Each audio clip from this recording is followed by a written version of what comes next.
காலையில் எந்திரிச்சு முருகா முருகான்னு 3 தடவை சொன்னாலே போதுங்க. ஏன்னா ஆதி காலத்துல எல்லாருமே எந்திரிக்கும் போது முருகாம்பாங்க, உட்காரும் போது முருகாம்பாங்க, சாப்பிட்டு போது முருகா எனக்கு இந்த சாப்பாடு எனக்கு போதும் முருகா அப்படிம்பாங்க. ஏன் முருகா முருகான்னு சொன்னாங்கன்னா, இப்ப கடவுள்லயே முதல் கடவுள் யாருங்க?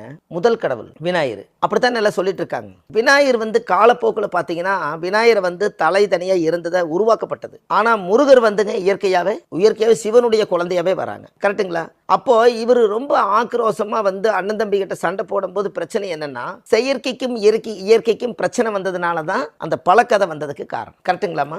அப்படி இருக்கும்போது சூரசம்பாரத்தில் திருச்செந்தூர்ல அசுரரை அழிச்சிருவாங்க. இதை அழிச்ச உடனே இவருக்கு என்ன ஆகுதுன்னு கேட்டீங்கன்னா, எவ்வளவு பெரிய தெய்வ பிறவியா இருந்தாலும் மனிதர்களா இருந்தாலும் ஒரு உயர கொண்டாச்சுன்னு சொன்னா பிரேதசாபம் பிரம்மகத்தி தோஷம் நிவர்த்தி பண்றதுக்காக திருப்பூர்ல அவனாசி பக்கம் ப்ளஸ் கோயம்புத்தூர் ரோடு திருமுருகநாத சுவாமி, திருமுருகன் பூண்டி, திருமுருகநாத சுவாமின்னு சிவனோட பேரே திருமுருகநாத சுவாமி.